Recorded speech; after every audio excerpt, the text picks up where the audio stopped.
الرجوع الى ولا الاختيار ديالو الفريق الوداد بطوله اللي هي قريبه بالنسبه لزياش مع فريق اللي كينافس على البطولات وعلى محليا وقاريا. هذه كل اشياء غادي تساعده. يمكن البحث على مؤهلات للرجوع للمستوى ديالو المعهود اللي كان عليه، لانه كان تقريبا عنصر فعال داخل المنتخب. زياش اللي كنا شفناه في اجاكس، وجياس اللي مشى لتشيلسي، وجياش وانت غادي لغالاتا سراي، ما كيتشابهوش. غادي كل مره عندك زياش. بالنسبه لي هذاك ديال الاجاكس بوحده. عرفتي علاش؟ هذاك عاوتاني حيت الطريقه ديال اللعب ديال الفرق الهولنديه حنا كنعرفوها. كاين هناك مساحات وكاين هناك بزاف ديال الحويجات، وكنا تكلمنا على هذه القضيه لا داعيه باش نرجعوا لها. هو الاختيار ديالو على انه يرجع مشى لتشيلسي. انا قلتها لك امون، قلت لك البطوله الانجليزيه خاطئه لانه الطريقه باش كيلعب هوايا وعلاش كيعتمد وديك التقنيات ديالو وداك الشيء. في الانجليز ما كاينش شي مدرب غادي يعطيك الحريه التامه على انك دير اللي بغيتي. ما تطاكيش اليوم وما ديرش هذا، لا. يا اما غادي تكون خدام انت مع دوك ال11 ولا بلاش. ثم تركيا كنا كنقولوا في غالاتا سراي سجل كنا، ولكن مع كامل الاسف لا ميم شوز. اليوم الى واحد التوقف اللي كل واحد كيقولها زياش هنا زياش هنا زياش هنا. كيسولوك انت واحد من الصحفيين الكبار في المغرب واللي دائما كتمشي للخبر وكتجيب الخبر، شنك باقي ما هضرتيش على زياش سينا في الوداد؟ داكشي علاش اين اختفى بالعودي؟ بالعودي حشوم عليك. انت السي علي قلتي الصحفيين اللي كيمشيو للسبق. ما درتش، انا كنت مشغول. لا لا لا لا لا لا بالعودي، لا مشغول على زياش في الوداد. بلاتي اصاحبي خليني قول. دخلت تقريبا بعد واحد الساعه لقيت كل شيء كاتب زياش في الوداد. بقى ما نكتب انا ولا نهضر، صافي زياش في الوداد. الله يسهل عليك. وقول لنا شي كليه، ما قول شي حاجه بالعودي، راه مش غوت دير شي حاجه بالعودي. بغيت تقول شي حاجه خفتك تقلق. وانت بديت ها التراجوي ديالك غتخرج. انت شوف انا دابا راه ما معكش في البرنامج باش ندير الحياد وداك الشيء، نقول اللي بغيت بالراس. شوف، واش زياش في الوداد وفي البطوله ماشي ربح الكره القدم المغربيه؟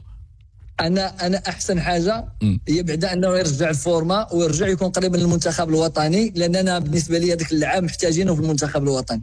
احسن حاجه يكون في الوداد، يكون في فرقه اخرى. لا في الوداد ماشي في فرقه اخرى. ولكن شوف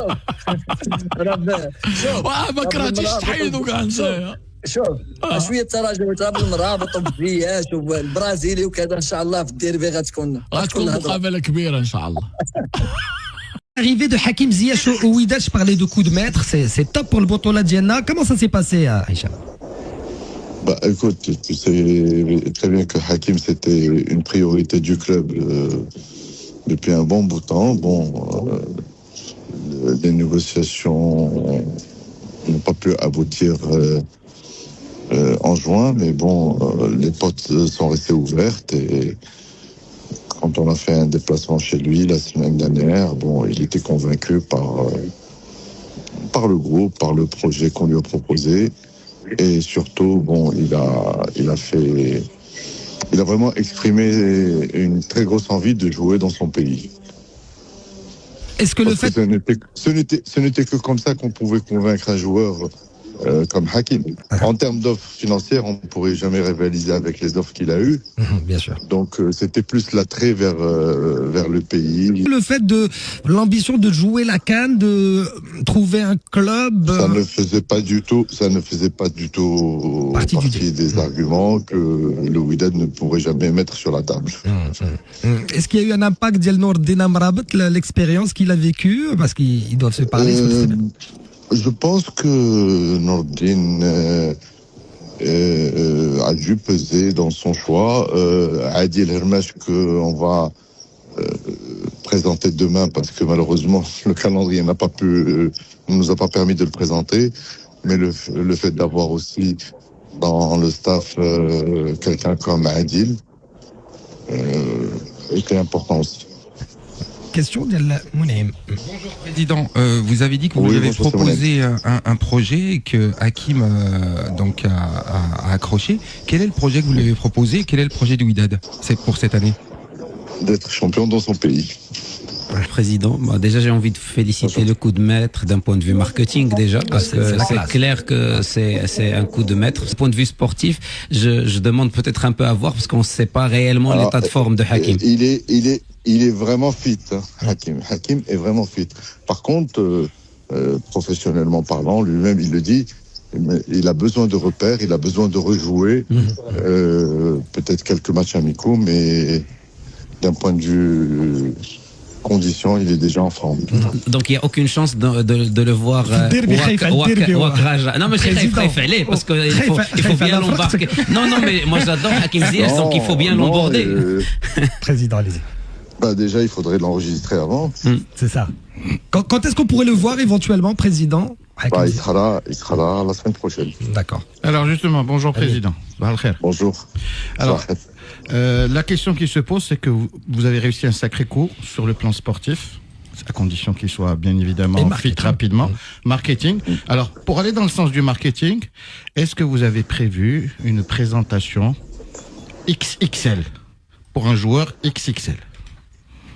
Inch'Allah, qu'est-ce qu'on peut avoir comme meilleure présentation que le derby? Donc ce sera en plein derby, Inch'Allah. Présentation XXL. N'en demandez pas trop, parce qu'après, qu'est-ce qui restera à vendre? Les billets, Président.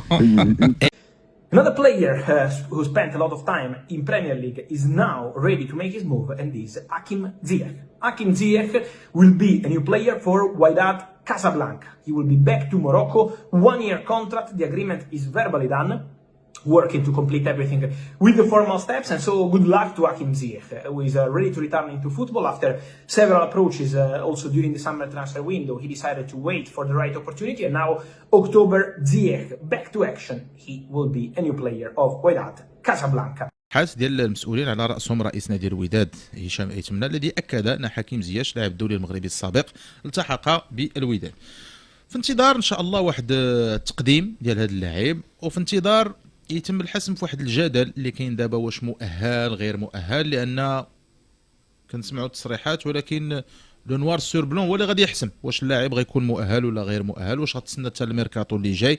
بزاف ديال الحوايج غادي ننتظروها. انما كاين واحد العنوان انا اللي نقدر نسول به فخر الدين. لاعبين ديال المنتخب الوطني اللي لعبوا كوب دو موند واخا ماشي ابناء البطوله الوطنيه، شنو الاستفاده اللي تقدر مثلا البطوله تستفد من، لان سميه كبيره كيف ما كان الحال واخا هكاك زياش بغض النظر على المستوى ديالو جالس ما جالش، الاستفاده ديال الوداد من جهه ولا حتى ديال البطوله اللي حتى دابا ترويجيا حكيم زياش عود الى الدوري المغربي وكذا. لا شوف منير، ما يمكنش تقول لي انا انه ما غاديش تكون ديجا كيجي واحد لو جوور من بعيدا على المستوى، بعيدا على انه ما كانش محظوظ. واش هو اللي ما كانش محظوظ ولا هو الطريقه ديالو ديال الاختيارات ديالو؟ حتى هذه خص توضع، يعني واش عنده هو دور عنده دور في الاختيارات ديالو، وعدم يعني كيف كنقولوا حنا الاستمراريه ديالو في اوروبا، وحتى كنا كنقولوا كاع الخليج العربي حتى هي ما كان حتى شي حاجه. اذا هذه اشياء كلها نعطيه 50 لزياش على انه ما كانش محظوظ، و50 للجياش على انه يمكن هو ما